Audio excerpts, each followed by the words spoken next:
Sheffield, a South Yorkshire city of culture, history, education and redevelopment. Sheffield is looking to establish itself as a notable and influential European metropolis, where people can be proud to call it home. Once famous for its steel industry until its decline with the rest of the city's economy, it is now attempting to reach out into other areas and move on from its troubling past. In this video I would like to explain to you Sheffield's current stage in its regeneration process and show eventually what it wants to achieve.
The city is beginning to pick itself up since its economic fall in the late 70s, which had a devastating effect on most of Sheffield's commerce, especially on its renowned steel industry. Sheffield was never the most attractive city in terms of appearance either, with even notorious author George Orwell branding it the ugliest town in the world. However, now in the 21st century, the differences being made are significant to say the least, with several unique and contemporary structures being built within the inner city area. I spoke to Liberal Democrat councillor Penny Baker, who is head of the housing regeneration. I think the fact that we've got a definite centre to our city now, and we can identify with it. I mean, I'm a Sheffielder born and bred, and I've seen the Peace Gardens develop and the egg box go. And I love my city and I love my city centre. I've also had the privilege, I suppose, of going to the top of the new St Paul's Tower. The recent completion of the St Paul's Tower means it's the first and only skyscraper in Sheffield. This is proof that the city is only just catching up to other major cities in that respect. Nevertheless, it is a major step forward for Sheffield, and these trendy apartments do represent Sheffield's vision of a brighter future. Standing at 101 metres high and costing a total of £40 million, the building took a total of 4 years to complete. It is partnered side by side with the Arundelgate car park, which was built in 2008 as part of the Heart of the City campaign. The building, which is known locally as the Cheese Grater car park, has not gone down well with the public as well as other constructions. It was definitely a bold move by the council, and does attract people to the area, albeit to mock the building's appearance. I was one of the people who didn't want them to list Park Hill Flats, but they've done it, and I'm also a pragmatist. And stage 1 and stage 2 up there are well formed, and they will go ahead. After stage 2, nobody knows. The Park Hill Flats, an iconic and historic construction currently being renovated by regeneration specialists Urban Splash. It opened in 1961, and in recent years the building has deteriorated, leaving it in dire need of redevelopment. The general opinion of the Sheffield public is that the building is an eyesore, ruining the landscape and deterring tourists on arrival to the city. The problem is though, Park Hill cannot be demolished due to it being a Grade 2 listed building, and the £158 million scheme is already underway. So Sheffield reluctantly accepts that it's here to stay, and be a representative for the city's ongoing regeneration era. Urban Splash have made commitments to Park Hill, and if they are able to carry on their commitment, all well and good. We need the homes, and there are nearly 1,000 homes down there if that's redone. And we do need the homes very badly in Sheffield. The project is due for completion by 2012 and aims to home predominantly young professionals.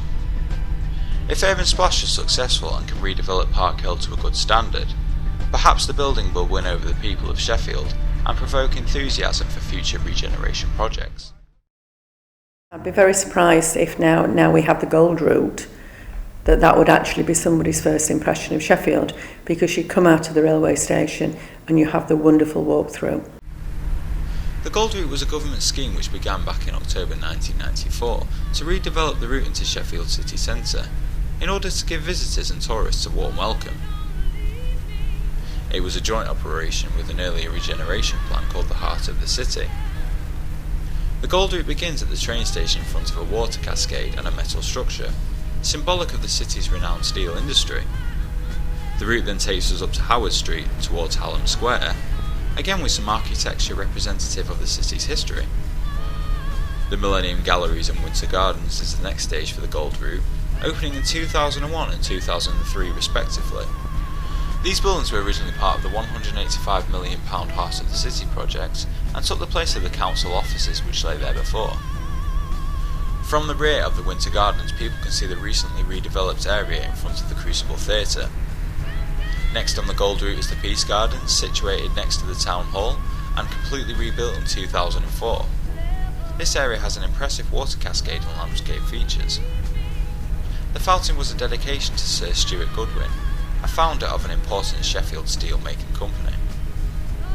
The award-winning gardens are bordered by trendy cafes and restaurants, which adds some much-needed class to the area. Finally, we end at Barker's Pool. This area was benefited by an addition of yet another water fountain and general renovation of the street in an attempt to bring it into the 21st century. At each stop of the Gold Route, we see a correlation of mixing old with the new. Through doing this, Sheffield emphasises the regeneration changes it is currently going through. I think one of the problems in the moor was we hit a point where we had vacant properties and some, for want of a better phrase, cheap jack shops got in there. Despite the positives, the city is in need of some serious renovation in certain areas. The prime example being the Moor shopping district, which, like many high streets across England, has fallen victim to the curse of the out-of-town shopping centre. The Moor was rebuilt in the 50s after its devastation of the Sheffield Blitz during World War II, and 60 years on it's a depressing sight. Once alive with a bustling and thriving shopping atmosphere, it is now a decaying area and dominated by second-rate shops. There are currently plans from the council to renovate the area in a multi-million-pound venture, and early signs of it are already underway. It will be a lengthy operation, however, and until it's completed, it will be dragging the city down in its current regeneration era.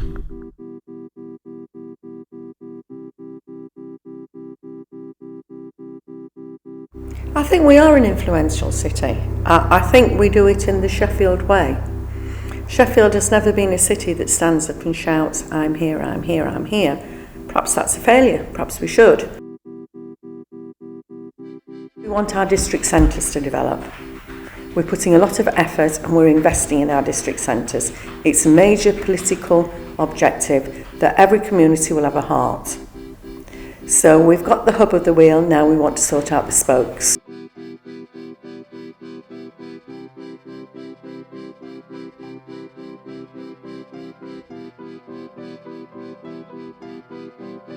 So we're going to be moving around the city, looking at our different little centres, seeing how we can invest in them, develop them, seeing what people need there so they can access things. This is also a very green project that people are going to be able to walk to the things they need. They're going to be able to walk to their doctors, their dentists, their shops, whatever they want in the heart of their community, so that we can develop the rest of the city the way we are the city centre.